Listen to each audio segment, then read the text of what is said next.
appreciate so much, and very excited. Boilermakers are very excited to get the season started. 2014. We'll come into camp on Sunday, August the 3rd. Our first practice will be August the 4th. Most of our practices throughout fall camp will be open to the public as well as the media. There'll be a few that aren't closed, but then we'll kick it off against Western Michigan on August the 30th. Let me first start off by saying I'm extremely proud of our football team. There's a tremendous environment right now around our facilities that's very conducive for learning and success. And our guys have done everything we've asked since January, above and beyond what we've asked. And as you see our players as they come to work every single day, there's a different Boilermaker walking around our facilities. We're very excited about all the things that those guys have done since January. I think one of the things that you watch, last Friday we tested our conditioning test, and you're seeing a different guy walk around our facilities, much more confident. They look a lot better. Our strength coaches did an excellent job. So they're very excited to get started. I think one of the things that you always ask, what do you have first? Do you have the confidence or do you have the success first? And I think our guys are walking around with a lot more confidence right now. And I know they're excited about all the things that they plan on doing. We're in a good position right now. Obviously, we didn't finish as well as we liked to last year. There's a lot of things for improvement, but I think this is a time where you rip off the rearview mirror and you take a look at what's in front of you and all the things that we need to do to be successful in this 2014 season. We've got a great locker room right now, and I can't be more proud of our guys and how hard they've worked to put themselves in position to be successful for this campaign. And,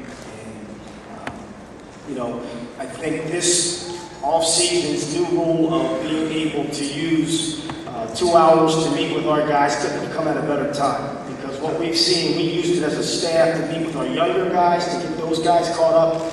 Then we took the second hour to meet with the rest of the team, just so we can get advanced in the football knowledge that we needed to get advanced in. But the thing that we did that I thought helped our guys this summer was we had player-led meetings.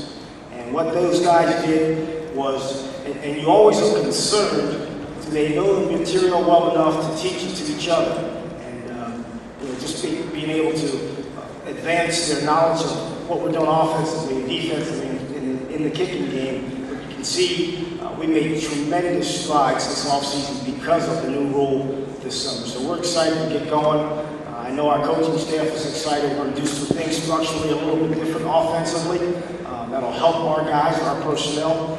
I think what you're going to see, with Raheem Mostert's success on the track, he was a different player for us this springtime.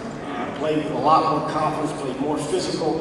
He's probably one of the fastest players in college football this year. We also have one of the largest players in college football this year, with one of our junior college linemen coming in, a 6'8", 400-pound offensive guard. So we're excited to get rolling, and I'll open it up for questions. If you have a question, please raise your hand. We'll get a microphone over to you.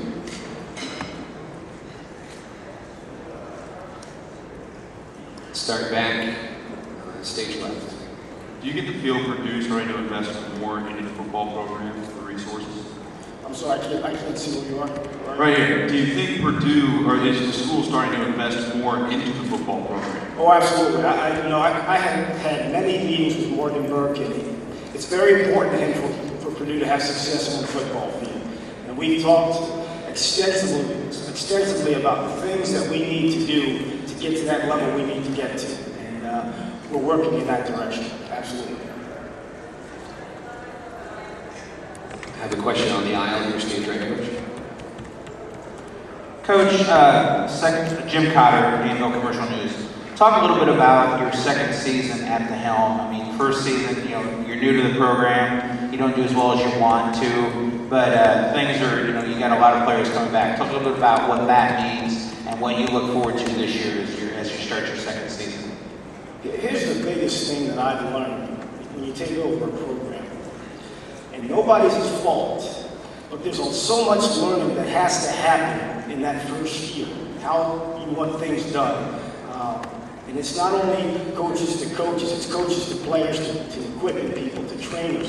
So it's a learning process. And at this junction, as a staff, as equipment, everybody knows where they're supposed to be. And I think that's the biggest maturity you make as a program between years 1 and year 2. Our players, they know what the expectations are from the coaches. So we've made, you'll be impressed on the significant strides that we've made as a program. On the aisle now, stage left, coach. Hi, Coach. Jerry Palm with CBS Sports. On the field, then, what is the single biggest area that has to improve if this team is going to have the level of success that you hope for? Well, I think it's up front for both sides of the ball. I mean, obviously, we didn't play as well as we'd like to up front on the defensive line last year. We lost the edge way too many times. And we'd have to be much more sound, gap sound, but also offensive line-wise. We have some very good young quarterbacks in our program right now. We have to be able to pass protect and be able to protect those guys. If we can do those two things on both sides of the ball, we'll have some success.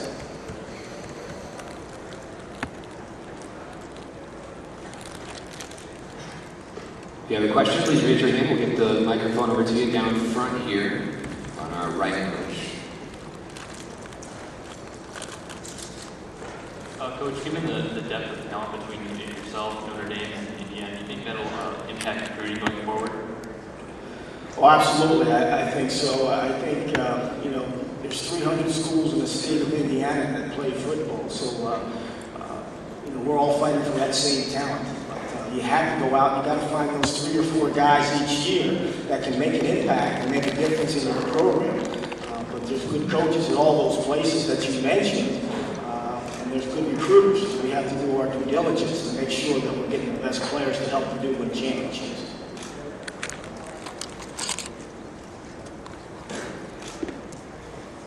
Have another question on the right side of the room.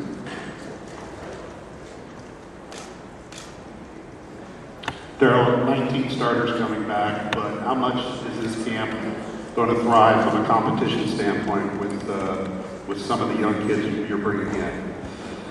They're going to play a huge role, and what I said to our staff on Friday was we have to find out quickly, because once we report to camp on the 3rd and practice on the 4th, there's such a short window before that first game, 26 or 7 days later. We got to find out fast who our guys are. And I don't want to have good players standing on the sideline because the scheme is holding them up or they haven't caught up fast enough. But there's going to be 4 or 5 guys that we brought in this year that will see the field because they're good players.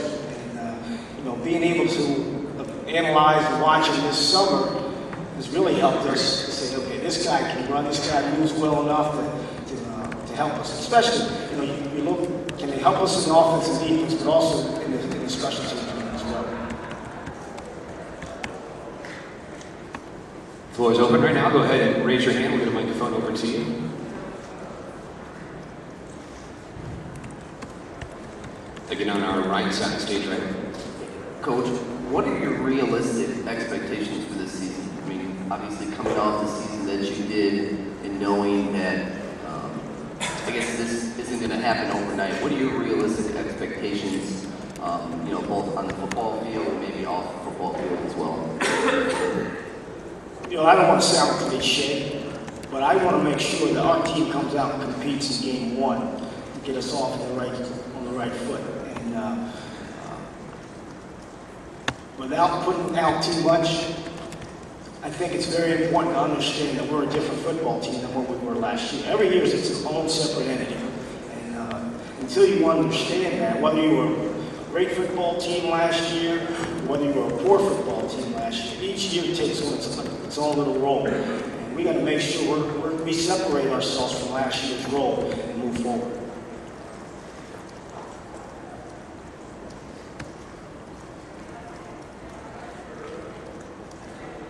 Floor is open again. We have a question here, stage left, toward the front.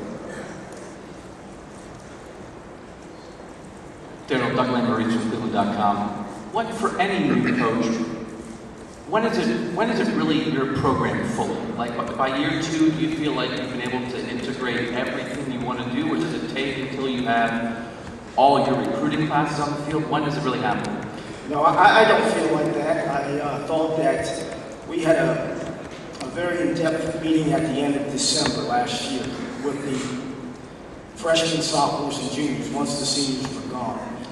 And we laid some things out that the strong have to overtake the weak and the right has to overtake the wrong. And I wanted them to think about that through the month of December as they left home and they weren't playing in a bowl game. And I wanted to see what kind of team we had once we came back in January. Like I mentioned at the beginning, our guys have dove completely in it. And I really feel like this is our football team right now. Our coaching staff, this football team. And like I said, there's a great environment around our facility right now because, it starts with trust. It really does. It starts with trust. And players trusting players, coaches trusting players, and players trusting coaches. And I think that's where we are right now. Next question is on the aisle stage right coach. Darrell, top quarter.